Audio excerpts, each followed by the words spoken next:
back to Cheeky Mare Stitches. I was asked in the comments how I laid out my 100 Days, 100 Blocks Challenge quilt. There are several layouts in the pattern book that I used, the Tulip Pink City Sampler. But I am a engineering draftsman, familiar with CAD. So this is AutoCAD, and I like to lay out my quilts in AutoCAD in my spare time. So what I do is I first make the blocks the finished size. The finished size of the blocks in the Tulip Pink City Sampler is 6 inches, 6 by 6 inches.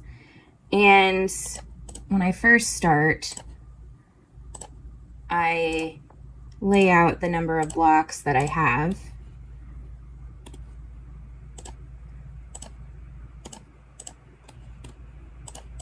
And I usually start out with a even number of rows and columns. So I usually start out with a square quilt. 2, 3, 4, 5, 6, 7, 8, 9, 10. And then I measure to see how big that is. And it is 60 inches by 60 inches, which makes sense because there's 100 blocks and they're 6-inch finished, which means there's 10 by 10 rows. So that makes sense. I could have done that math in my head, but I am trying to show my thought process as well.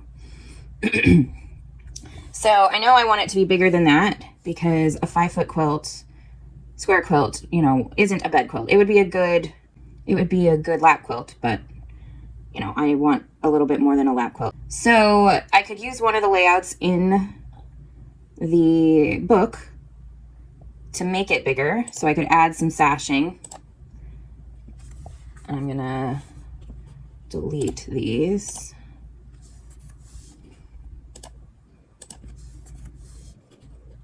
So I could add some sashing, and we'll say that we're gonna add 1.5 inch sashing and maybe some cornerstones.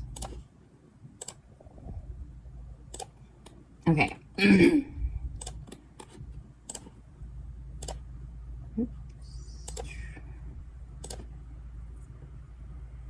Okay, so there's that. And the way I drew that means I'm gonna have to overlap. Copy.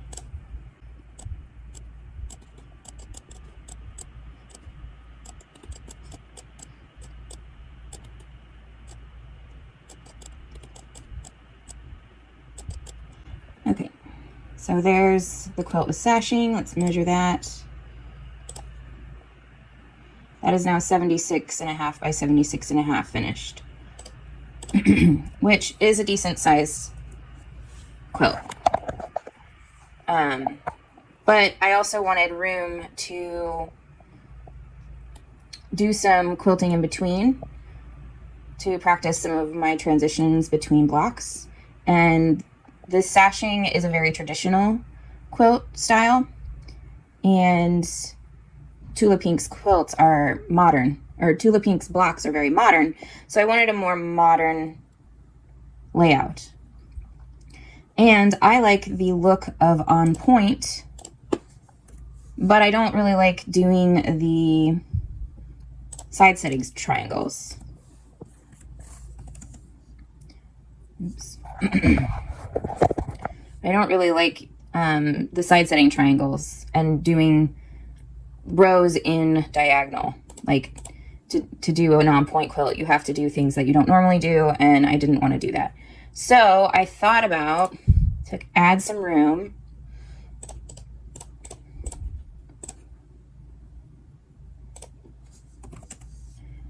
I thought about putting half the blocks on point and half in regular square form, and that way it would make it so I could get kind of the look of On Point without having to make them on point. But the problem with that is this diameter here is bigger than the blocks. So to make them a square block, I decided to add sashing all the way around the ones that I put on, that I put in just square form, and make these a square within a square. So to make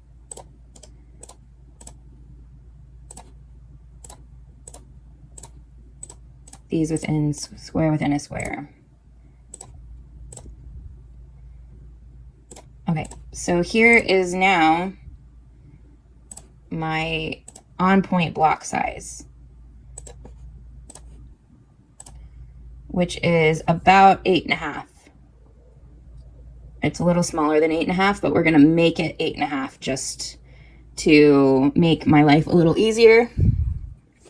So I now have to make this 6-inch square, finished square, an 8.5-inch cube, or an 8.5-inch square. So to make this square an 8.5-inch square, I need to have 1.25 sashing all the way around. So that's what I did, and now they're the same size. Well, approximately the same size. This one's a little smaller, but we're calling it that. And now I'm going to butt them up right next to each other. And those are what my squares will look like next to each other. And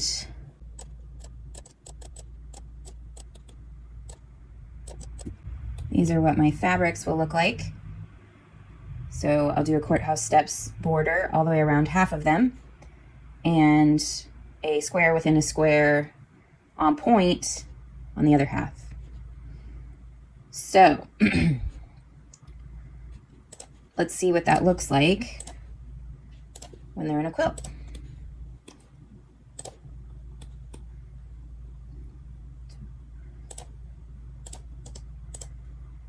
Okay, so if I copy that row all the way around, sometimes it's easier to see when I add the color of the sashing. So we can do that.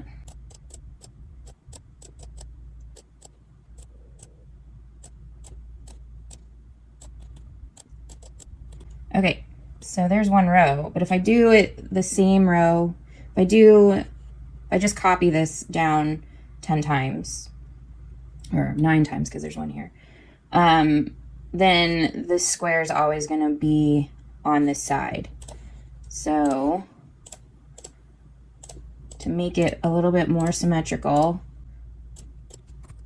let's turn it around.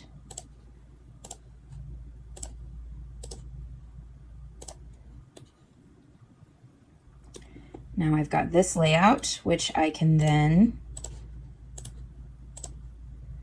copy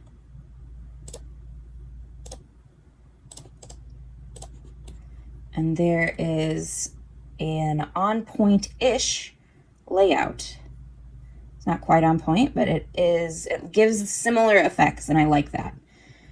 So that now my finished quilt size is 84, so almost 85 by almost 85. So that's a decent sized quilt there. You know, that's a double, which I own a double bed, so it's a large double bed. I do like to make my quilts longer than it is wide. So in the quilt that I've got on my long arm right now, in this quilt, I did add, and I don't remember the exact dimensions, but I'll just rough it out here. I added some extra spacing here, and then I know I did a 1.25 by 1.25.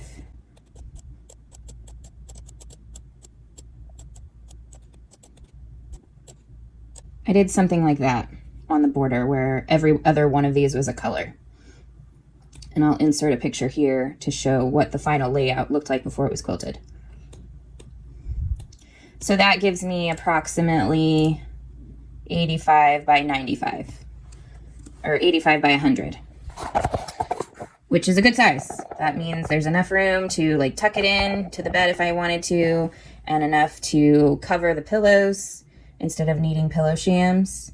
So I liked that. So that's what I decided to do. Now, to get the dimensions I needed to figure out, okay, for 50 of these, because there's 100 blocks, half of them are on point and half of them are not. So I needed to make, and remember we offset the square 1.25 inches all the way around. So then you add seam allowance, which means I need to cut a bunch of 1.75 inches by 6.5 inch rectangles to sash these blocks, and 1.75 inches by 9 to get these, to get the tall. And then to get this dimension, I used an app, and I can link it down below. But I used an app to calculate what size squares I needed to cut in half on the diagonal to get this thing, you know, this corner setting triangle. I believe it was 5.25, if I remember right, that I've cut 5.25 inch squares, cut them in half diagonally, and then use those to do my square in a squares. So I needed 50, enough for 50 of those too. So that's how I came up with my layout.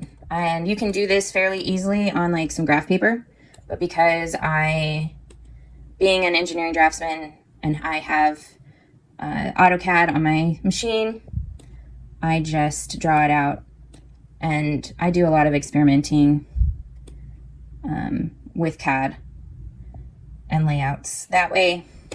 So here's the file that I used, that I like, my original file for the city sampler. And I tried a couple of different layouts to see what I liked. This one was going to be a crap ton of work, so I vetoed that one. I do some like approximating of how much fabric I'm going to need.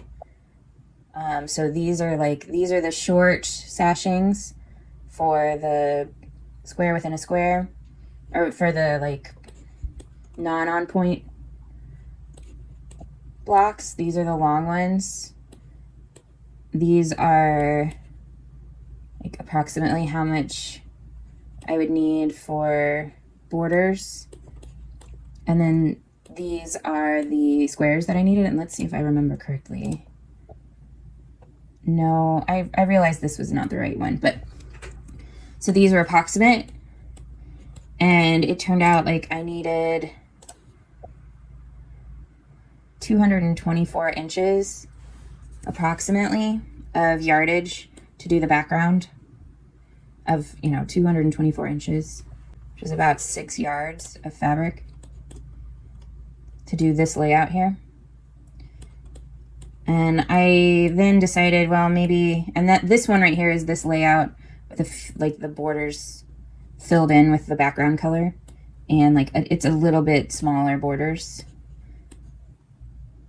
And then this is how I came up with the one that I was looking at. I liked the look of this like piano key border kind of thing, but that was going to be a lot of work, and then this makes it longer than it is tall, or taller than it is long. So I liked that. And then I also like play around. I've got some ideas for patterns that I'm trying to write, that kind of thing. I like using AutoCAD and drawing my quilt ideas out like that. And that's how I made my city sampler quilt. Thanks so much for watching. If you have any questions, please feel free to put them in the comments below. If you have any ideas for videos you'd like to see, put those in there too. I'm always, this video right here came from a commenter request. So, and I hope that you learned something and that you're now willing to maybe try laying out your own quilts if you don't like the options in a pattern. So have a good day. Bye-bye.